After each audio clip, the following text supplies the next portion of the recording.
All that stuff would have been like, psh, okay, man, that's pretty easy. And I got back to work after a long layoff, or not a layoff, but the hospital visit. I just didn't want to say hospital again. But when I got back to work, I was like, wow, this is freaking easy. Like, I'd come in at like 6 or 7 in the morning. People like, what are you doing here? Getting some work done. And man, it was just, I would fly through it. It was amazing. Know, things you can do when you're sober. It's crazy. Oh. Crazy awesome. For real. And this lady, I don't want to say a lady, but this woman who knows somebody who I know, who I kind of gave some tips to on, hey, they wanted to go to treatment and kind of guided them through the early process of that. And, they had to do everything. I just kind of directed them where to go. Well, she reached out because of the other people that I helped, and her son, I guess, was having a hard time. And meth is the MFer, man. Ice, what are you going to call it? I'm surprised there's not, like, more funds being thrown at that, because the whole opioid epidemic, oh, my God. People are dying. And meanwhile, alcoholics are like, yeah, we've been dying. But that's cool. At least it's getting some attention on everybody. But meth is a tough one because I've tried it once. Like, well, not just one time, but like through the weekend or whatever. And holy hell, man. That's not an easy one. That when it tricks you hardcore big time. Like, wow, this is just, and I feel for people because the more they do it, the more their brains are being destroyed. And there's nothing, like if you're on meth or, trying to go to rehab, you don't get to detox. And sometimes people will be seeing stuff, hearing things that aren't even there, psychosis, like, and you don't need a detox because the insurance companies don't think you need one because, well, you can't die from not taking meth. Mm-hmm. Meanwhile, they're sitting in class, they're hearing something. They're not really getting it's a waste of money, because the first week that they're in treatment, say they get 2 weeks in treatment, first week they're still like out of their mind. And then they're trying to sleep because they haven't slept in 2 weeks. Mm-hmm. It's just not fair. It's a waste of money, in my opinion, my professional opinion as a radio broadcaster. Mm-hmm. But maybe old Gretch, what do they call her? The big woman. What do they call her? What's her little nickname? I don't know. Governor of Michigan. I have no idea that she had a nickname, honestly. Big Gretch or something? Did you make it up? No. I haven't heard it. No, they call her, it's all the time. Because of the mask. Is it Big Gretch? I don't know. Big Gretch. Is that Big Witch or whatever? Big Witch. The little... Is it Dharma? No, not Dharma. Rick used to do it. Oh, and Life Ring? Yeah. Uh-huh. Anyway. All right. Too many inside tops. Sorry about that. Rick's a friend. Big Gretch. Anyway, we should get her involved.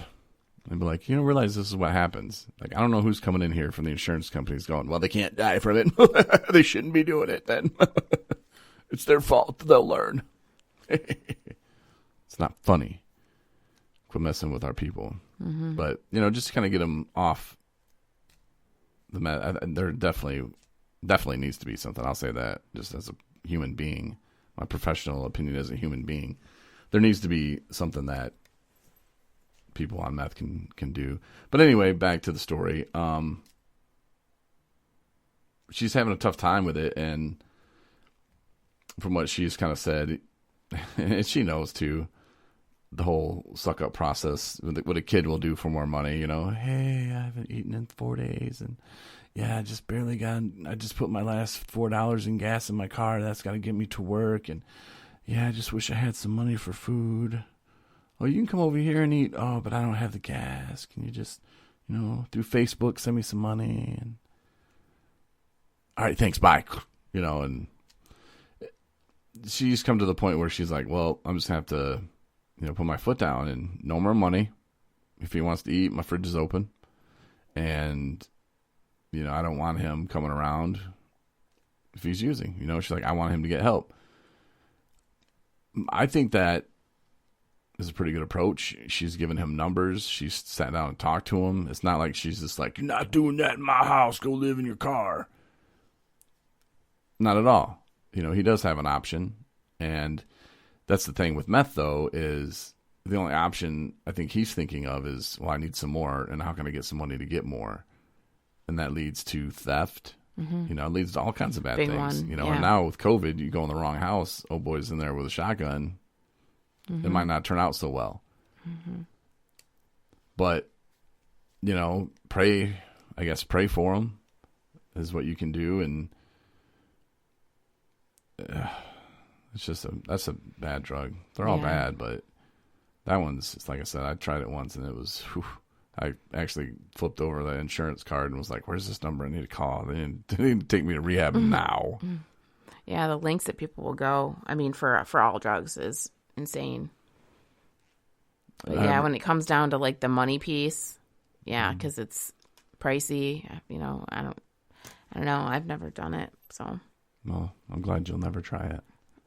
I'm not an angel by any means. I'm just saying that I think somewhere I've tried to figure this out a million times because I spent 20 plus years completely. Alcohol had me, and offered every drug in the book. And I think somewhere in my head, I knew that I had such an addiction issue with the simplest thing is alcohol because, it's so innocent and sold, and glorified and so on and so forth that, oh my God, what would I do if I got addicted to something else?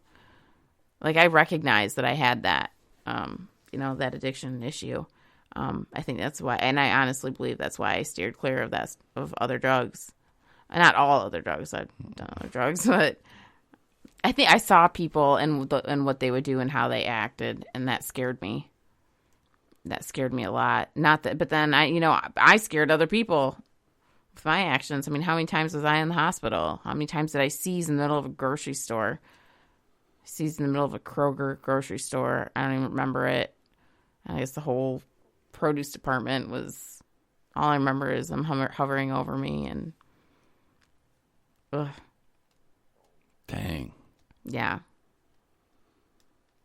So it's weird when you completely shut out stuff like that, and then talk about something, and then it's just like clear as day in your memories. Not good times. I am glad where I am today. Grateful. So when you came to, they took you to the hospital? Yeah, they had to because I was in a public place. And with the hospital, when you got there, they had to admit me. Because I had a seizure. Yeah, but were they like, or did you try to play it off like, oh, I just didn't take my medicine today? No, I was way out of it. No. But you weren't drunk. I was withdrawing. Mm-hmm. So they didn't come to you and go, let's talk about your alcohol use. No. I got some pamphlets. I was just like, oh, I'm an alcoholic and I have seizures. That's not the first one I've had. And they're like, we're going to hook you up to some fluids and, give you some Zofran for your nausea, and then you'd sit here. So, but they never talked to you about getting Sometimes help? They'd give me reading material, and then other times, sometimes people would come in and ask if I knew about, AA, and ask about who's my support network when I leave there. I'd make some shit up, and it was bad. That's why I'm saying that's why when I talk to people that are still either in active addiction or in that early recovery, dipping their toe in and back and forth, and it's not real that they can actually at some point. They can actually find a way to live without the use of drugs and alcohol. I will look them square in the face, and I can see in their eyes that. They just don't believe. And it makes me sad because I'm looking at them. I'm like, I hope to God these people do not give up on trying. I'm sitting there talking to them about a relapse they just had. And I'm like, I just want to just be like, you can find it. You can find it. It's just, and I can't give it to you. Nobody can give it to you. But just don't give up on yourself. Because that person in that grocery store that woke up and then still, I still didn't try to reach out for help. I still was just like, this is just who I am, and this is just the effed up crap that my body does when I don't have enough of my drug of choice. And I was going to live that way until I don't know what was going to happen. I don't know what was I waiting for. But I didn't want to do any work to make it any different, obviously. And years and years and more years of that happened after that specific moment. I don't even know why I'm using that time. I mean, that was just one of many, but I guess what I'm saying is that it's times like, it's moments like those when I'm like this, when I'm realizing past, memories, things that I've been through, and then also bring them into like who I am today and interacting with people that are in that spot or something similar to that. And I can look at them in the face and be like, just don't give up. Like, you don't have to live like this. But do you remember though what it was like to be in those shoes? Because for me, I was hopeless. I thought, I lived a pretty good life. If I didn't wake up, that'd be cool. Right. And that's what I'm saying is I remember feeling that exact same way. So here in my head, I'm thinking like, what could have somebody, nobody in particular, but what could have somebody come up to me and said to me when I was having that kind of, those feelings and feeling that kind of way about life? Who would it be, or not even necessarily who? What would they say to me to make me actually think a little bit more into it and actually listen to what they're saying and do something about it? Those are the words I need to figure out. So I heard when you start thinking about the future and you can get people thinking about the future, it doesn't fix everything. No, I'm not trying to say that. But it kind of snaps them out of that hopelessness. Because when you're thinking about a future, you don't really feel hopeless. Mm-hmm. Unless you're thinking about a hopeless future, then I'm really hopeless. But no, if you start talking to somebody and just like, what do you want? What is it? What gives you purpose? Yeah. And I think a therapist at Pine Rest asked me that. And, he was talking about the food drive I had put together when I was in Arkansas. The radio station, he was like, and I've told this story 100 times on this podcast too, but again, for people just tuning in, first time listening, here it is again. It's like when you were talking about, radio and stuff, you weren't talking about the funny bits you did or, the great interviews you had or the rock stars you met. You lit up when you talked about that food drive. And I could tell you like that, and helping people, gives a natural high, and I'm like, whatever, dude.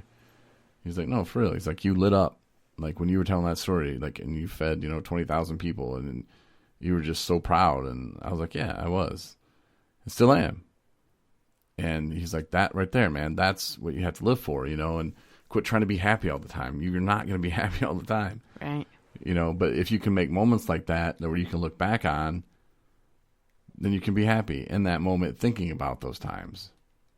And I started to try to do that and started living, for moments and making memories that I could look back on and smile. Mm-hmm. Instead of trying to be happy all the time. I'm never happy. I just want to be happy. I've heard so many people say, I just want to be happy. I was one of those people too. Mm-hmm. Just want to be happy, man. I know. Just want to be happy. Why can't I just be happy? Right. I want a perfect job and perfect wife and perfect cat. Damn it, I have all of them. I'm happy. Ha ha. Just kidding. I'm not kidding though.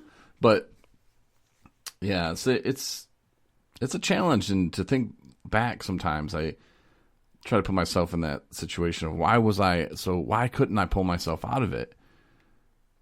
I don't know.